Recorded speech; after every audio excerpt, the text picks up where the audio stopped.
North east of India. तो बहुत संक्षिप्त में हम आपको बताने जा रहे हैं कि 6 दिवसीय इस भ्रमण में मैंने कैसे अपने परिवार के साथ यात्रा प्रारंभ की और कहां से होते हुए मैं गंगटोक पहुंचा, यानी कि सिक्किम पहुंचा।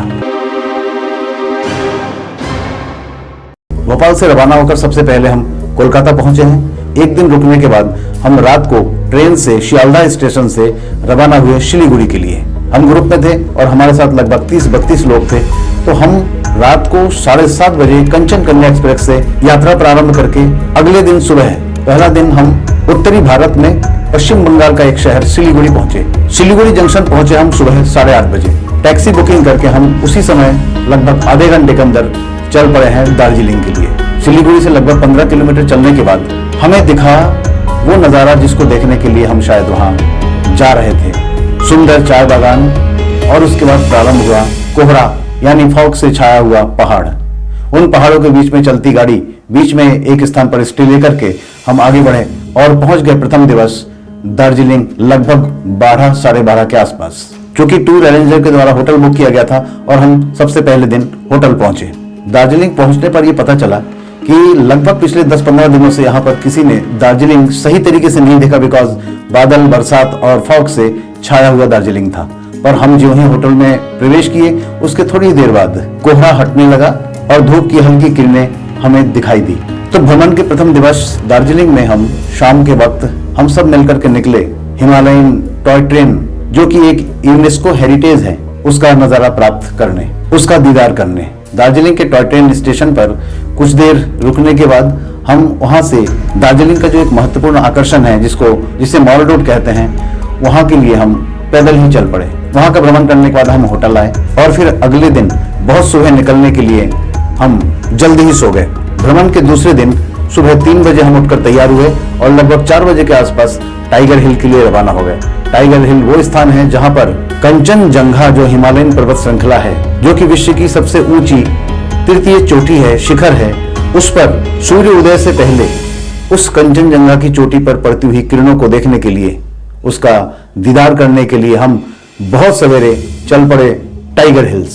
हम इन दृश्यों को अलग अलग वीडियो के माध्यम से आपको विस्तृत रूप से दिखाएंगे। अभी केवल हम आपको एक संक्षिप्त विवरण देने जा रहे हैं। बहुत सारे पर्यटकों के साथ इस नज़ारे को देखने के बाद हम वहां से चले दार्जिलिंग स्थित बतासिया लूप जो कि एक शहीद स्मारक है, और वहां से कंचनजंगा का जो नजारा है वो देखते ही बनता है। वहां पर कुछ आप खरीदारी भी कर सकते हैं, फोटोग्राफी कर सकते हैं और भी बहुत सारी एक्टिविटीज आप वहां कर सकते हैं। आज दार्जिलिंग बिल्कुल खिला हुआ था, सूर्य की किरणें, ना तो कोई फॉग ना ही बादल, बहुत ही सुंदर नजारा दार्जिलिंग का। पहली बार इस तरह के दृश्य हम अपने परिवार के साथ, अपने साथियों के साथ देख रहे थे। इन नज़ारों को आत्मसात करने के बाद हम पहुंचे रॉक गार्डन जो कि बहुत ही गहराई पर है। वहां जाकर भी हम लोगों ने प्रकृति का दीदार किया और वहां से वापस फिर होटल आ गए। क्योंकि गाड़ी आप जब बुक करते हैं तो वो लगभग 10 से 12 घंटे तक अपनी सेवा देती है, अतः हमारा टारगेट आज का 3 बजे तक गाड़ी को छोड़ना था। लगभग 10-10:30 बजे होटल में ब्रेकफास्ट करने के बाद हम पहुंचे दार्जिलिंग स्थित जू, और जू के विभिन्न हिस्सों को देखने के बाद हम वहां से पहुंचे जापानी टेम्पल। वहां का नजारा देखते ही बनता। आप दार्जिलिंग में कहीं भी रहे, वहां से आपको कंचनजंगा का नजारा जरूर दिखेगा, अगर आसमान में बादल नहीं है और अगर कोहरा नहीं है या बरसात नहीं है। तो द्वितीय दिवस भी हम बहुत सौभाग्यशाली थे कि हमें दार्जिलिंग का ऐसा रूप देखने को मिला। तृतीय दिवस हमारा और भी रोमांचक था। हमें जाना था दार्जिलिंग शहर से लगभग 20-25 किलोमीटर की दूरी पर स्थित एक स्थान जिसे हम मिरिक कहते हैं। परंतु रास्ते में आपको जो नज़ारे प्राप्त होंगे वो जन्नत से कोई कम नहीं। दार्जिलिंग से चलने के बाद सुंदर पर्वतों और प्राकृतिक नज़ारों के बीच में हम पहुंचे उस गार्डन तक जिसे हम पाइन गार्डन कहते हैं। पाइन के लंबे लंबे पेड़ और उन नज़ारों को सामने से देखना एक अलग ही रोमांच पैदा कर रहा था।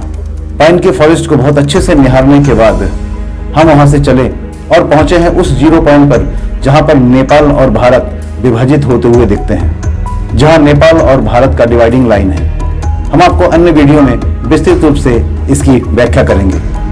उसके बाद फिर मिरिक की ओर बढ़े और हमें रास्ते में प्राप्त हुआ चाय बागान।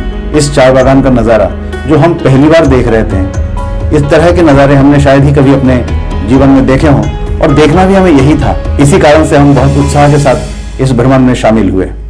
चाय बागान से हम आगे बढ़े तो पहुंचे हैं मिरिक और मिरिक लेक, जो कि एक पर्यटकों के लिए एक बहुत ही आकर्षण का केंद्र है। बहुत ही सुंदर मिरिक लेक, यहाँ पर बहुत सारे पर्यटक दिखे हमें, और यहाँ पर सबसे बड़ा आकर्षण होता है हॉर्स राइडिंग। तो हमने अपनी बिटिया को हॉर्स राइडिंग भी कराई। पूरे मिरिक लेक की एक राउंड हमने अपनी बिटिया के साथ लगाई। इसके बाद तृतीय दिवस का हमारा विजिट पूरा हुआ और हम वापस दार्जिलिंग पहुंच गए लगभग 3:30-4 बजे के आसपास।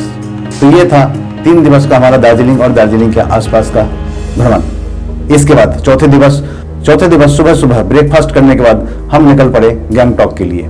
गैंगटॉक जाने में दार्जिलिंग से लगभग 3.5-4 घंटे का वक्त लगता है।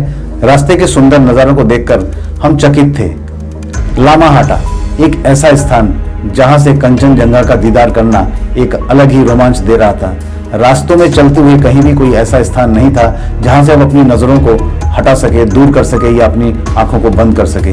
केवल देखते रहें, ऐसा प्रतीत हो रहा था। और हमने देखा भी, जी भर के हमने प्रकृति का आनंद लिया। लगभग 4 घंटे के बाद हम गैंगटॉक पहुंचे और हमारे विजिट के चौथे दिवस हम गैंगटॉक में थे। क्योंकि गैंगटॉक लोकल में एक महत्वपूर्ण स्थान है जिसे हम MG मार्ग कहते हैं, महात्मा गांधी मार्ग। यहाँ का आकर्षण पूरे गैंगटॉक का एक परिचय है। गैंगटॉक जाएं और MG मार्ग में ना जाएं, ऐसा नहीं हो सकता है। गैंगटॉक में हमारे पूर्व से पहचान के लोग भी हमसे मिलने आए और उनके साथ ही हम गैंगटॉक के MG मार्ग का हमने भ्रमण किया। गैंगटॉक में हमारा होटल ऐसे स्थान पर था कि हम होटल से उतरते ही सीधे कदम रखते थे MG मार्ग में। अर्थात चौथे दिन गैंगटॉक पहुंचने के बाद शाम का वक्त हमारा बीता MG मार्ग में। फिर होटल में रात को डिनर और सो जाना। अगली सुबह हमें जाना था छंगू लेक। हमारी इच्छा थी बच्चों को स्नोफॉल दिखाना और बर्फ के अंदर खेलना, पर जाने से पहले ये पता था कि छंगू लेक में वर्तमान में बर्फबाजी नहीं हुई। फिर भी हम बाबा हरभजन सिंह के मंदिर के दर्शन के लिए निकल पड़े। छंगू लेक होते हुए सबसे पहले हम बाबा हरभजन सिंह के मंदिर गए। वहां दर्शन करने के बाद हम वापस छंगू लेक आए और छंगू लेक में यॉक पर बिटिया को राइड कराया और उसके बाद हम वापस गैंगटॉक आ गए। दार्जिलिंग और गैंगटॉक में घूमते हुए हमें ये एहसास हुआ कि दार्जिलिंग अपने आप में बहुत सुंदर है और गैंगटॉक अपने आप में बहुत सुंदर है। दार्जिलिंग से गैंगटॉक ज्यादा साफ सुथरा है। 5वें दिन शाम के वक्त फिर हम MG मार्ग में घूमे। 6वें दिन सुबह हम प्राइवेट बस बुकिंग करके शिलीगुड़ी के लिए रवाना हुए और शिलीगुड़ी स्टेशन से शाम को ट्रेन का सफर करके हम अगले दिन पहुंचे शियालदह स्टेशन। ग्रुप के सभी लोग शियालदह स्टेशन से अपने अपने घर की ओर रवाना हुए, पर मुझे अगले 2 दिवस कोलकाता में ही रहना था और कोलकाता में 2 दिवस रहने के बाद हम भोपाल के लिए रवाना होकर वापिस आ गए। इस वीडियो में हमने आपको जो जो स्थान दिखाए हैं उन स्थानों का अलग अलग एक वीडियो में क्रिएट करूंगा और आपको बताऊंगा कि इस यात्रा में हमें कहां कहां पर कौन कौन सी परेशानियां आई, हमें कहां कहां पर कैसे करके जाना चाहिए और कहां पर ठहरना चाहिए, कहां कहां पर घूमना चाहिए। इन सब बातों का विवरण हम अलग अलग वीडियो बना के आपको लगातार देते जाएंगे। तो फिलहाल अगले वीडियो का इंतजार करिए और इस वीडियो को देखने का बहुत बहुत शुक्रिया।